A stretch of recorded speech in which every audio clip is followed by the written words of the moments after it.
Hello বন্ধুরা, আজকে আমি আপনাদের বানিয়ে দেখাবো বরবটি দিয়ে আলু দিয়ে তরকারি। এই বরবটিগুলোকে আমি কেটে ভালো করে ধুয়ে নিয়েছি, এরকম করে কেটেছি। আর আলুগুলোকে এইভাবে ছোট ছোট করে কেটেছি।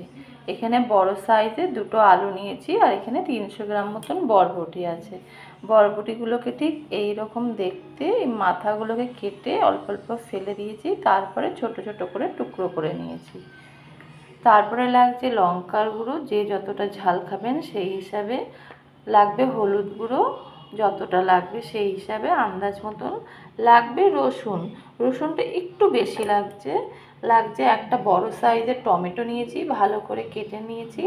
লাগবে কাঁচা লঙ্কা, লাগবে এখানে আছে 5 ফোড়ন, হাফ চামচ মতন, ছোট চামচের একটা শুকনো লঙ্কা, লাগবে স্বাদ অনুযায়ী নুন, আর লাগবে সর্ষের তেল। তাহলে সবার প্রথমে আমি কড়াইটা গ্যাস অন করে দিয়েছি, কড়াইটা গরম হতে দিয়েছি। গরম হলেই আমি এতে তেল দেব। কড়াইটা আমার গরম হয়ে গেছে, এখানে আমি আন্দাজ মতন তেল দিয়ে দিচ্ছি। আন্দাজ মতন তেলটা দিয়েছি। তেলটা গরম হলে এই শুকনো লঙ্কাটা আর 5 ফোড়নটা আমি ফোড়ন দেব। প্রথমে শুকনো লঙ্কাটা দিয়ে দিলাম আমি এখানে।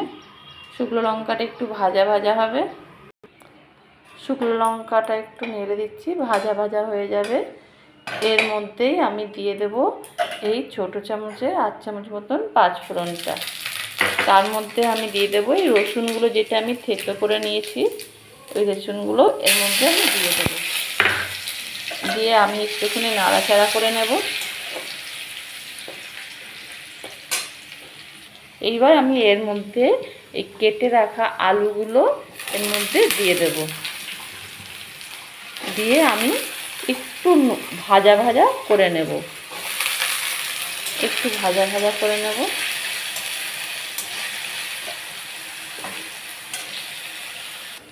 আমি একটু ভাজা ভাজা করে নিয়েছি। এইবার আমি এই বরবটিগুলো এর মধ্যে দিয়ে দিলাম। দিয়ে আমি আবার একটুখানি নেড়ে নেব। এবার আমি এর মধ্যে আন্দাজ মতো নুনটা দেব। এই চামচের আন্দাজ মতন আমি নুনটা দিয়ে দিয়েছি। হলুদ গুঁড়ো আন্দাজ মতন দেব, 1 চামচ মতন হলুদ গুঁড়ো দিয়েছি। এই লঙ্কাগুলোকে আমি এইভাবে ফাটিয়ে দেব।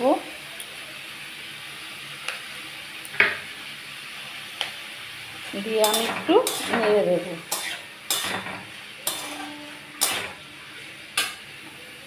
এবার আমি এর মধ্যে টমেটোগুলো দিয়ে দেব, আর কাঁচা লঙ্কা দিয়েছিলাম, আর অল্প একটুখানি দুটো মিশিয়ে দিচ্ছি বলে অল্প একটুখানি শুকনো লঙ্কার গুঁড়ো দিচ্ছি। দিয়ে আমি এটাকে ভালো করে কষাবো। যে যতটা ঝাল খাবেন সেই হিসাবে দেবেন। যদি শুধু শুকনো লঙ্কা গুঁড়ো দিয়ে করতে চান তো শুকনো লঙ্কার গুঁড়ো দিয়ে করবেন। যদি শুধু কাঁচা লঙ্কা দিয়ে করতে চান তো কাঁচা লঙ্কা দিয়েও করতে পারেন। আমি এখানে হাফ হাফ করে দুটোই ইউজ করেছি। এইভাবে নেড়ে নেড়ে নাড়তে হবে খুব করে। যখন ভাজা ভাজা হয়ে যাবে বরবটিগুলো, তখন আন্দাজ মতন জলটা দেব। আমার আলু বরবটিটা ভালোভাবে ভাজা ভাজা হয়ে গেছে, বুঝতেই পারছেন। এবার আমি এর মধ্যে আন্দাজ মতন একটু জল দিয়ে দেবো। জলটা বেশি লাগবে না, তার কারণ আলুটা অনেকটা প্রায় সেদ্ধ হয়ে গেছে, বরবটিটাও ভাজা ভাজা হয়ে গেছে। এবার একটু নেড়ে দেবো, দিয়ে আমি একটু ঢাকা দিয়ে দেব। তারপরে সেদ্ধ হয়ে গেলে আমি নামিয়ে নেব। দেখুন একদম আমার তরকারিটা হয়ে গেছে, জলটাও শুকিয়ে গেছে। এইবার আমি এটাকে নামিয়ে নেব। আলুগুলো সব কিছুই আমার ভালোভাবে সেদ্ধ হয়ে গেছে। এই দেখুন আলুগুলো সেদ্ধ হয়ে গেছে। এবার আমি নামিয়ে ফেলছি। দেখুন তাহলে একদম আমার তৈরি হয়ে গেছে আলু বরবটির তরকারি।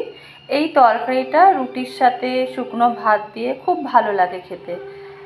তাহলে যদি আমার এই তরকারিটা যদি পছন্দ হয়ে থাকে তাহলে অবশ্যই লাইক আর সাবস্ক্রাইব করে দেবেন। তাহলে আজকে এই পর্যন্তই।